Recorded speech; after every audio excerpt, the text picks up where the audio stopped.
4 o'clock in the morning on June 3rd, two men arose in Florida. They began preparing for their day's work, as they had since June a year ago. Jim McDivitt, command pilot of Gemini IV. Ed White, pilot in the right seat. For the next few hours, they would systematically progress toward launch. The steps were now a normal routine. They had done them again and again. They had practiced flying Gemini IV in a simulator. They had practiced emergency aborts. They had their temperature and blood pressure taken. One day in St. Louis, as part of the 1,001 things the crew did, McDivitt disassembled the locking mechanism of the spacecraft hatch. Later today, that would become important. But it was now June 3rd. A year had ended for these men. A year devoted to a single goal, flying a 4-day mission in Gemini IV.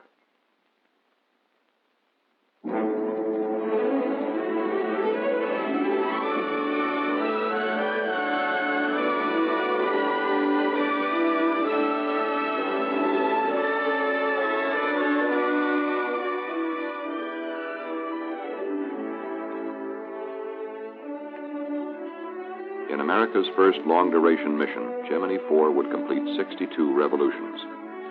The flight plan called for the spacecraft to be inserted into orbit at 32.5 degrees north latitude at 185 statute miles in altitude over Bermuda.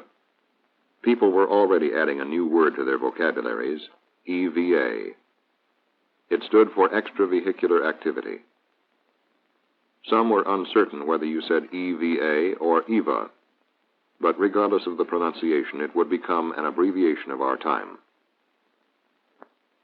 The flight plan called for EVA to begin on the second orbit. Somewhere over Hawaii, the pilot was to open the hatch of a depressurized cabin and stand up. Over the west coast of the United States, he would leave the spacecraft and expose himself to space. For 12 minutes, he would perform maneuvers over the United States. He would return to Gemini IV and continue the mission as the spacecraft neared the night side of the Earth over the Atlantic. This was the flight plan.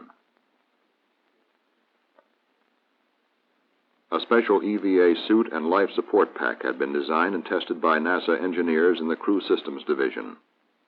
The EVA helmet has 3 visors. The inner visor is the normal suit visor which seals in suit pressure. Over it are 2 special visors. They are detachable and need not be worn throughout the entire mission. The outer or sun visor is easily recognized from its gold coating. It reflects both visible light and infrared rays. With it attached, only 10% of the sun's visible light is admitted. Beneath the sun visor, but not visible here, is an inner protective visor made of polycarbonate plastic.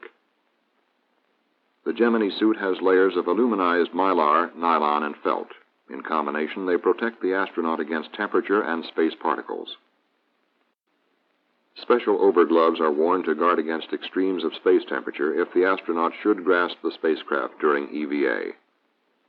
As the astronaut leaves Gemini, he is attached by a supporting umbilical line, 25 feet long. The umbilical is actually one assembly consisting of 3 elements: a nylon tension line, electrical wiring, and an umbilical line. The nylon line, or tether, is shorter than the umbilical line.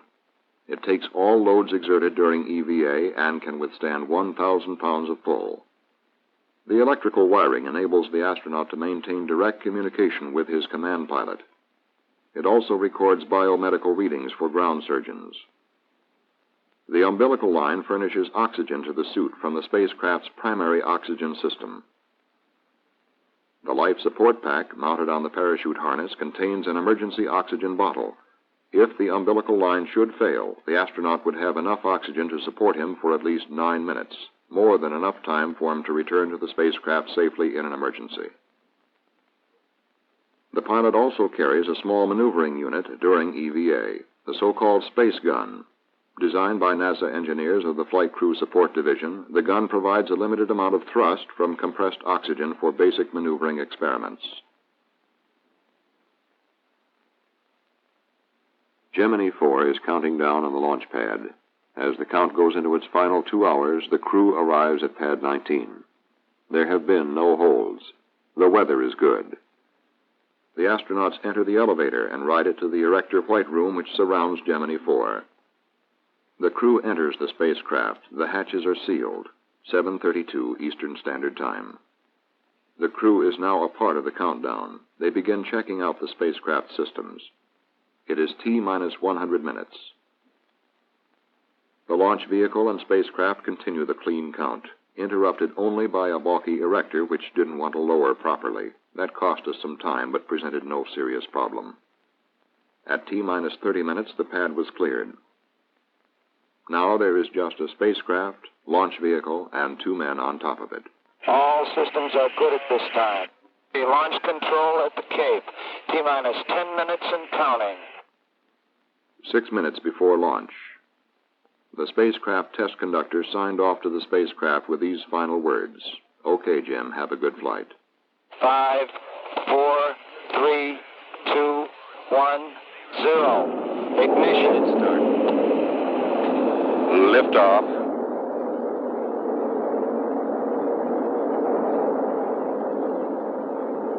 At 10:16 Eastern Standard Time, Gemini IV was on its way. We have a roll program initiated. Flight to clocks have started. And in sync. Roger. Roll program completed. McDivitt reports. And the pitch program has been initiated. Roger. Mark 50 seconds and we're go. Guidance reports a go. The flight trajectory looks very, very close to right on the nominal value. Looks good. Flight data pretty noisy, but we're okay. Flight Fido, good on Mach 3, a little high. Jim McDivitt reports Gemini 4 is go for staging, which will occur in a very few seconds. Just go.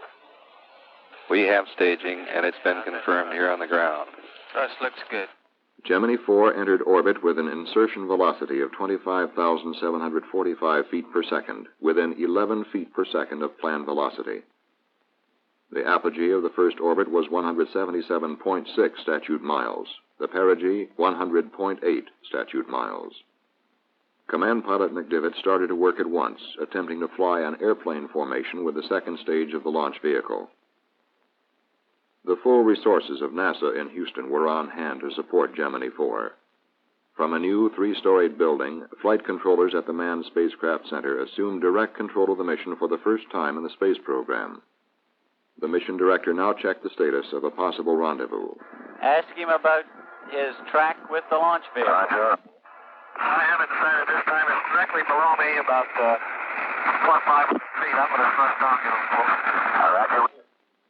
Everything seemed favorable at that time.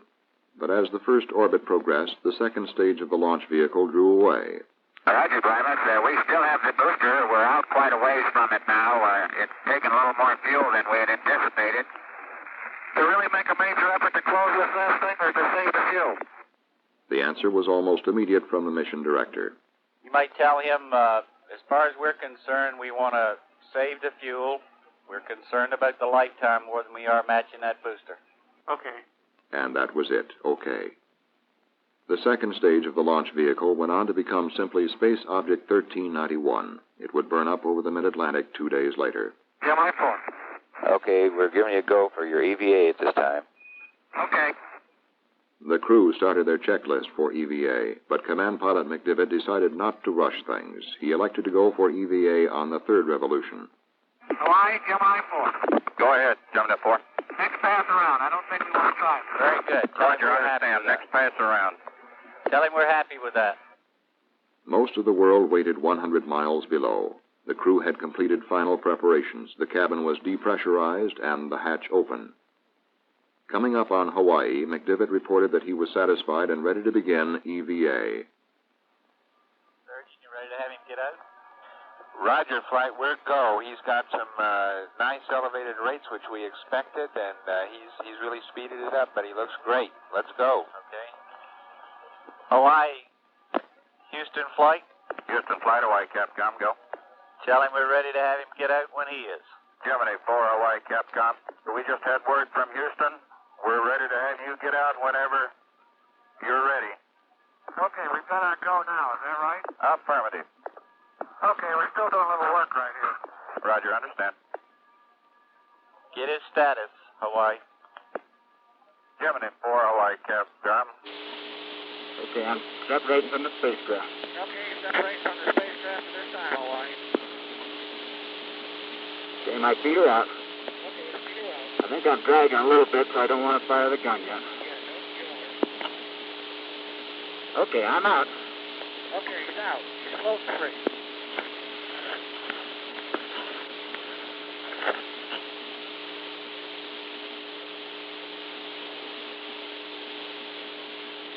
Okay, I put a little roll in, took it right out.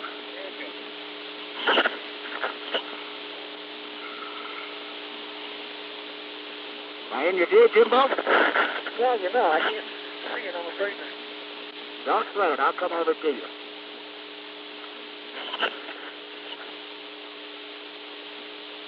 Yep, there goes your glove. Well, we just let it go. All right. Okay, I rolled off, and I'm rolling to the right now. It's under my own influence. There goes a... Looks like a thermal glove, Jim. It is, yes. All right. Now, I've come above the spacecraft. I'm coming back down now. I'm under my own control. Okay, I'm coming over. You look beautiful. I feel like $1 million. I'm coming back to you. The gun works real good, Jim. Let me get over here where I can see. Yeah. Well, I got me upside down. Okay, don't fire the thrusters. Make that flag look pretty. Yep. Okay, I'm right by the sub antenna now. Okay. Listen, let me get some moves for you then. I ought to be getting some tremendous pictures of you. Let me try again with the Hasselblad. Okay, I think I've exhausted my air now. Stay right there. I had very good control with it. I just needed more air. Okay, stand by. Let me take a couple pictures of them. All right. Tell them what you think. That's right. Capcom, it's very easy to maneuver with the gun. The only problem I have is I haven't got enough fuel. I've exhausted the fuel now, but I was able to maneuver myself out front of the spacecraft back. I maneuvered right up back on the back of the adapter. Just above Jim, came back into his view. This is the greatest experience. It's just tremendous. Right now, I'm standing on my head, and I'm looking right down. It looks like we're coming up on the coast of California. As I go in a slow rotation to the right. There is absolutely no disorientation associated with it. One thing about it, when Ed gets out there and starts wiggling around, it sure makes the spacecraft tough to control. Okay, I'm drifting down underneath the spacecraft. There's no difficulty with recontacting the spacecraft. It's all very soft. Particularly as long as you move nice and slow. I feel very thankful to have the experience to be doing this. I'll bring myself in and put myself out into your view. Is he taking pictures? Okay, you want me to maneuver for you now, Ed? No, I think you're doing fine. What I'd like to do is get all the way out, Jim, and get a picture of the whole spacecraft. I don't seem to be doing that yet. Yeah, I noticed that. You can't seem to get far enough away. No. Texas, remote your air to ground. California, go local. I'm coming back down on the spacecraft. Listen, it's all the difference in the world with this gun. When that gun was working, I was maneuvering all around. Just for your information, Ed, we're only down to 48% on our O2.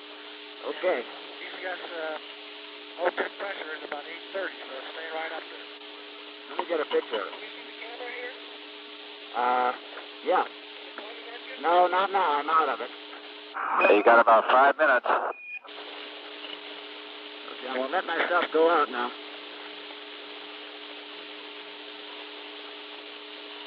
Gemini 4, Houston. You know, Ed, the thing about the reference you were talking about looks like it's your right. Yeah, you don't even need one. Gemini 4, Houston, Capcom. Gus, this is Jim. Got any message for us?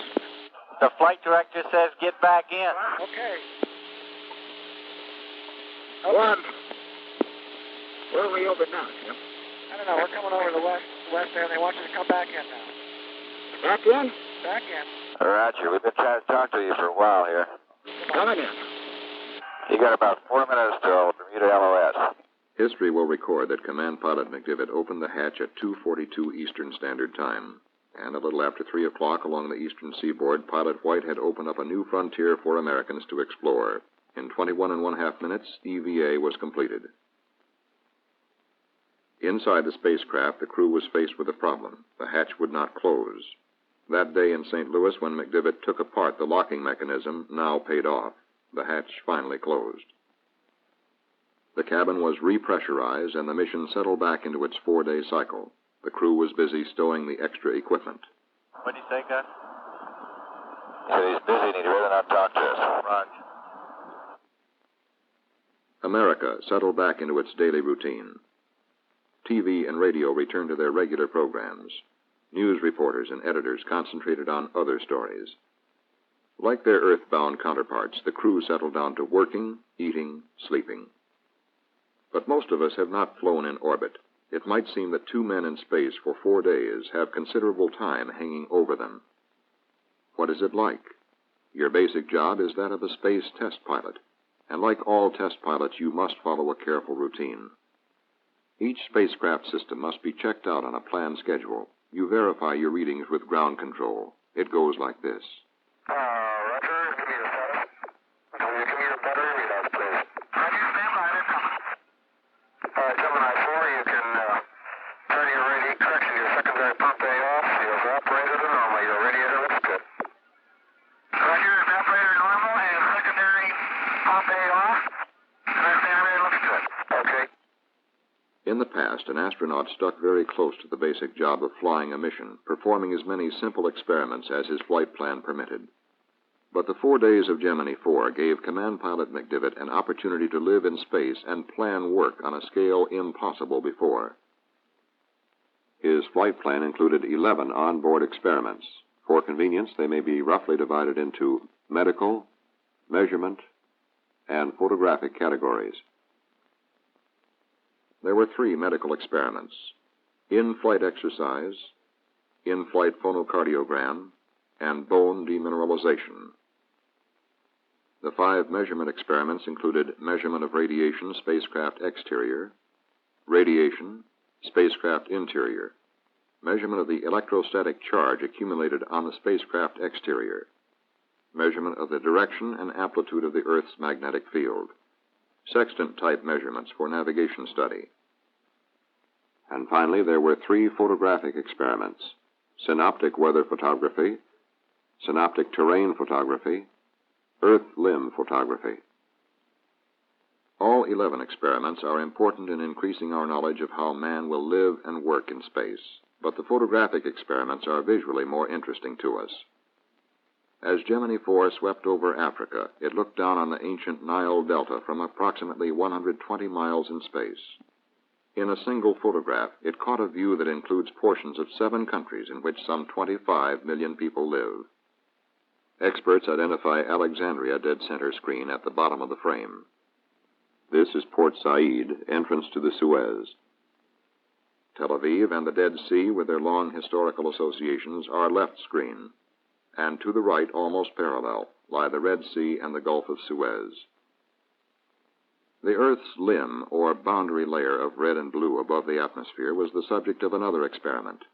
Reduced to a gray scale by filters, these photographs will be studied with a microdensitometer to determine the excess elevation of the blue limb above the red as an aid in space navigation.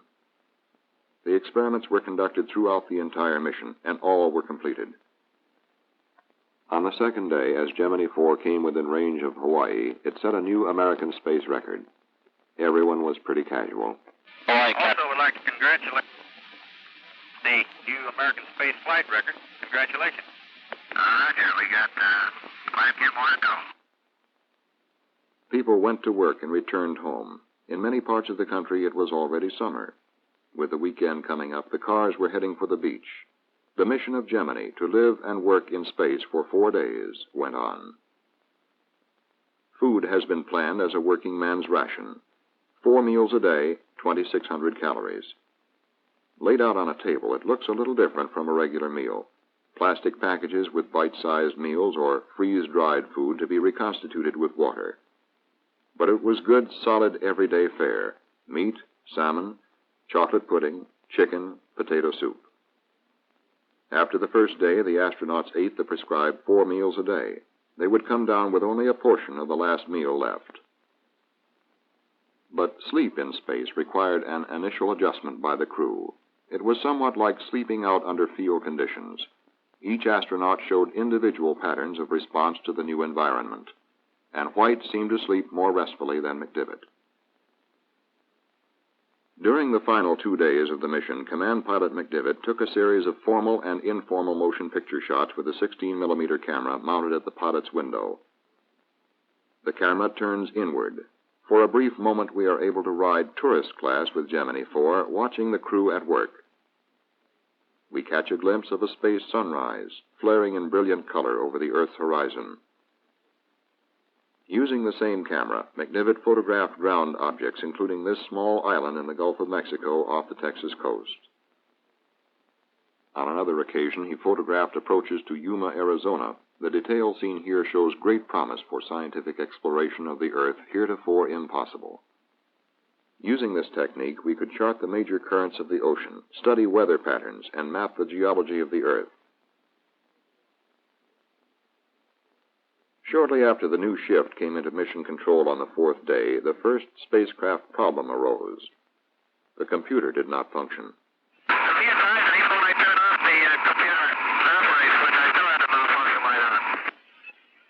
We'll work on it. We'll give you an answer when we get one. The malfunction was pinpointed in the 49th revolution. When it did not clear up, Mission Director Christopher Kraft made a decision. Gemini IV would go to a rolling re-entry. He immediately queried the command pilot. Hey, Gemini IV, what is your feelings on a rolling re-entry versus a 90-degree bank angle? We're recommending rolling here. Yeah, get the job done, so why don't we go ahead with it? The 60th revolution, the 4th day, and the computer out, but no problem. The flight surgeons made their final checks. Both men were busy stowing equipment. Now it was the 62nd revolution, coming up on Hawaii. The orbital attitude and maneuver thrusters were fired to assure orbital decay and re-entry if the retrograde rockets did not fire. Now television and radio were back again. A nation paused on a Monday morning, waiting to fly in with the crew of Gemini IV. Give him an 8-minute mark to retrofire. Gemini 4, Hawaii, stand by for an 8-minute mark to retrofire. 2, 1, mark. Mark. Gemini 4 would fly the same type of re-entry as Gemini 2, an earlier unmanned flight. We will illustrate the re-entry of McDivitt with film from that flight. This is an onboard camera, Gemini 2, looking through the spacecraft window. The film is reproduced at 4 times normal speed. Feeling great. How about you? Gemini 4, Houston, Capcom. Houston, Gemini 4. Roger, you started your rolling re-entry? Roger. Yeah, your weather is still very good, Jim. Communications with the ground break off, but the onboard tape recorder is running. We listen to 2 men returning to Earth after 4 days in space. Look at us. We're making a fire, too. Yeah, we're putting our ionization layer out. They're not reading us anymore now, probably. There goes Florida. Is that Florida? I believe it is. See it on your side? Yeah. They're red hot, Joe. Sit back and relax. We ain't going to do much about it from here out. No.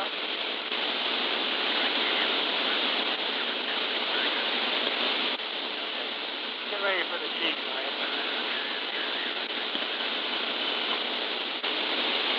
I think we got now about 5 feet.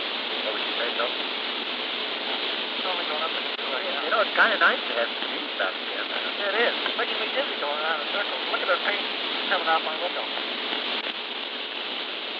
Roger, Christopher. We're just about ready to put the parachute out. Stand by. Okay, parachute's coming. There's the reef. There's the T-reef. And it's a good one, isn't it? There's the reef. Nobody can read me now, but does that parachute look great? You're not kidding. During re-entry, the USS Wasp launched 13 search and recovery aircraft. Gemini 4 splashed down at 12:13 Eastern Standard Time, June 7, 1965. It was sighted by a search aircraft 7 minutes later. Navy frogmen swiftly attached the flotation collar, and at 12:39, Command Pilot McDivitt opened the hatch. Both men took a deep gulp of fresh air. 4 days in space had ended.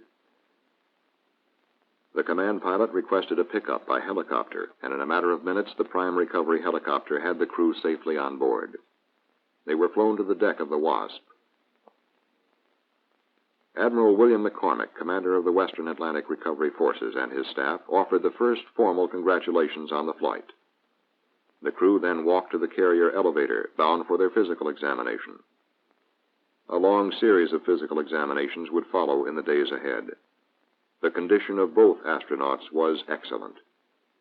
While the doctors were examining the crew, another group of men were scrutinizing other data just as closely. The engineers who designed the spacecraft and solved the problems took a hard look at what happened. They analyzed miles of coded tape which spell out each detail of the mission. The results were more than a demonstration of man's ability to go into space and return. Gemini 4 was a major advance in manned spaceflight operations, the first time 2 men had spent 4 days in space. The crew, eating, working, sleeping in space, demonstrated that man can perform a number of functions in the exploration of space in a properly controlled environment, and suffer no significant ill effect from extended spaceflight. Colonel White demonstrated that an extravehicular astronaut could travel in a precise manner from point to point. For the first time during an extravehicular activity, the spacecraft was flown with steady control by its command pilot. Colonel McDivitt also performed re-entry under manual control, further evidence that man can circumvent problems which arise by carrying out a primary operation in a straightforward manner. Gemini 4 was an encouraging landmark in relation to the future objectives of both the Gemini and Apollo programs.